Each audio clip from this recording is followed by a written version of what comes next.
three different versions, and I'm sure there's many more, but I know of three different miraculous versions of the spiritual background behind the miracle that we witnessed this week with the freeing of those two refugees.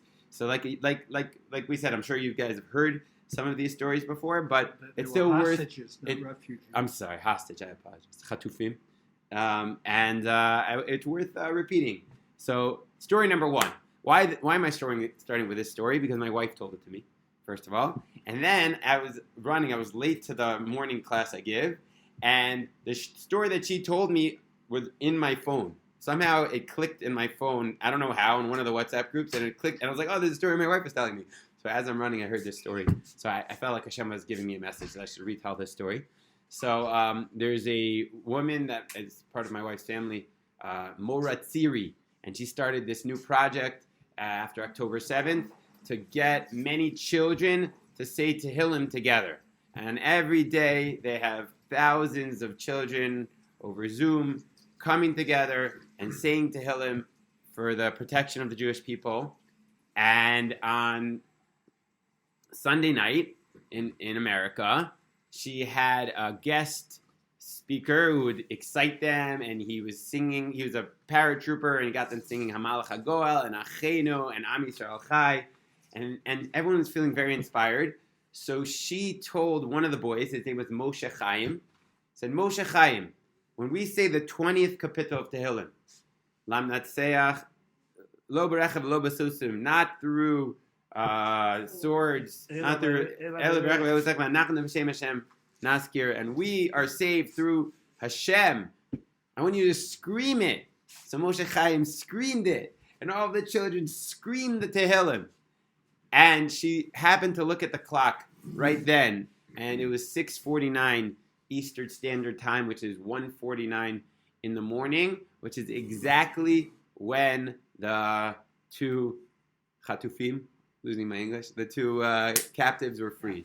Exactly at that moment when they finished that Tehillim was when they were freed, which is just an unbelievable story. Obviously, to Machazik, the power of saying Tehillim, of every Tehillim, makes a huge difference. So that's story number one.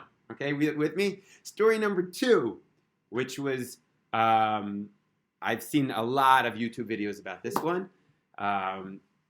So there was a woman, an Argentinian, and her dad was one of these captives. And there's a Tel Aviv organization that takes the families of the captives and brings them to different communities to raise awareness so people shouldn't forget about the captives. And they were in a Chabad community in America, and she, her English wasn't so good, so her husband was speaking, and her husband was saying, listen, my wife has not been able to function since what happened, since her father was taken captive. Her father was so full of life, and she's just broken. She's having a hard time raising the kids.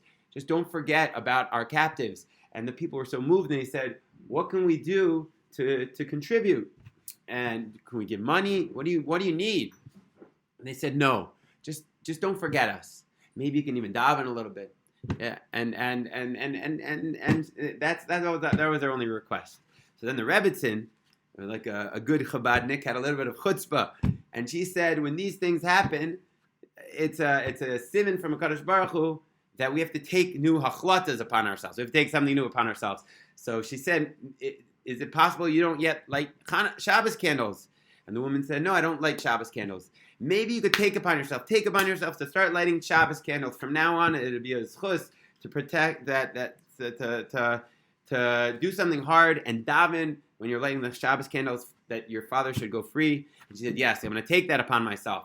And then mitzvah goras mitzvah, right? Because once you do one mitzvah, you want to do another mitzvah. So then they went to the husband and said, maybe you could take upon yourself to start wrapping tefillin. And he said, well, okay, maybe next week. He says, no, maybe tomorrow. And he says, okay, I'll do it. I'll start doing tomorrow. Come to the office and I'll start wrapping tefillin.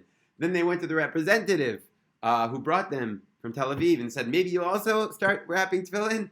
He said, okay, I'll also start wrapping tefillin. And then she was so moved. And the woman said, maybe you could give me a third pair of tefillin so that I can give that pair of tefillin to my dad when he will be freed. And indeed, the Chabad woman said, yes, we're going to get you that third pair of tefillin. And now, amazingly enough, Baruch Hashem, that man is wearing tefillin. Bezrat Hashem. And again, the power of taking a hachlata upon yourself, the power of taking something that's hard, that you wouldn't necessarily take upon yourself, is just that. I think that's what that story is trying to awaken within us. In the army, I saw so many different people who wouldn't necessarily wear tefillin every day, who wouldn't wear tzitzis, who wouldn't necessarily wear Shabbos.